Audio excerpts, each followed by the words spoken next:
we both like to do walking. It's not a passion that a lot of people share here.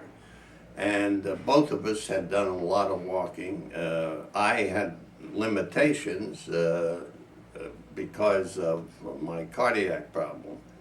And we walked just in the immediate area, were warned not to cross the highway because And of disregarded the warning. all the perils out there. Well, we decided, we felt like pioneers, we were going to brave the traffic.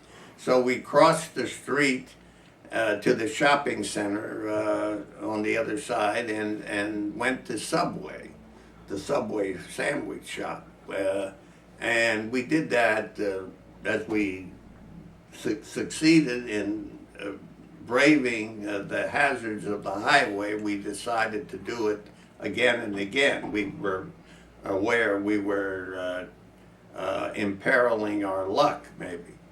But as we walked and talked, she has an unbelievable recollection of lyrics of practically every song written after the 20s. And I, who don't carry a tune but love popular songs, we had a natural affinity. My interest and my recollection is not all that bad, but hers is perfect. So humming and remembering old lyrics, and then literature. She is very learned. It was an intellectual association to begin with. Nothing social. and then because we shared the same feelings and thoughts, it developed into a great friendship. And of course, anyone, we both agree, that expects to find that in any place they would move after having a life. You're bound to be disappointed. And since both of us least expected it, it happened. It's true. And I wanted to be a psychiatrist. I think I saw a movie about it, and I thought that's what I wanted to be. I was going to teach everybody how to live the most wonderful life in the world. I went to Hunter College, which was a free college, which was the only way I would have been able to go to college. And then I went on to Columbia University, and I got my master's degree there in psychology. And thereafter I worked either teaching or working with children who had special problems. I loved my work life. I had 2 sons, and I wanted work where I could be with them as much as possible. And I retired in 1983 as a full colonel in the Air Force, and had spent a full career in the Department of HHS as a lawyer, the supervisory attorney, and I guess my greatest accomplishments, the one I'm most proudest of, at the time I finished at HEW, I received the highest award of the department, the Distinguished Service Award, from the person that I think has been the most distinguished HEW HHS Secretary, Joe Califano. With that, my children moved to Baltimore, and they said, "Mom, you're losing weight." And we're afraid because I was always cooking, but now there was no one for home to cook. So they said, "We found a place up at the Atrium we think you can afford and that would work out for you." I was kind of iffy about it, but I wasn't unhappy. I said, okay, I'll try it. And 2 years ago, approximately 2 years ago, I moved here. And I found, well, I liked having an apartment and not having to take care of a big house. I kind of liked not having my own cooking. I was not such a great cook. And it was nice to be with other people.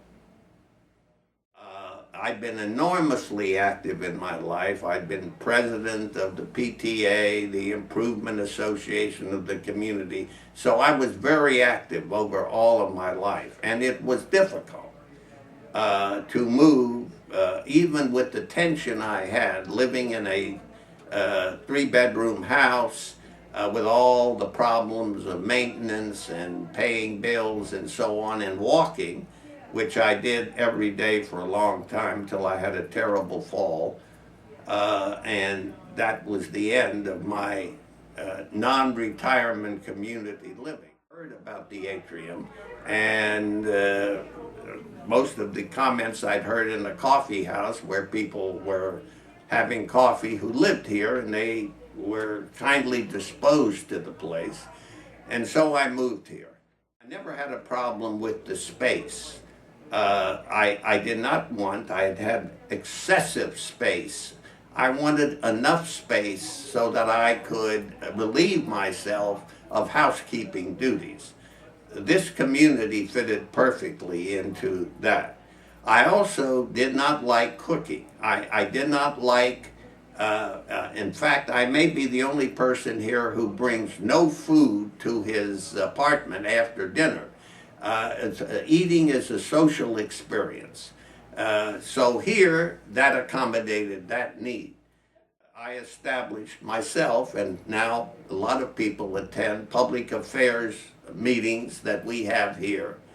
I try to keep alive the veterans group, which I've done, and now, and this place provides a lot of opportunities for that, a group where people who want to be read to because of problems they have with vision or with hearing, in October we're going to unveil a reading aloud group, and I'll be doing Angela's Ashes by Frank McCourt and with an Irish brogue. So the opportunity for people who have been active to adjust here is a lot better than I thought it would provide when I came here. I came here and I found a place here. I'm happy here. I'm very happy here. You'll move in with your children.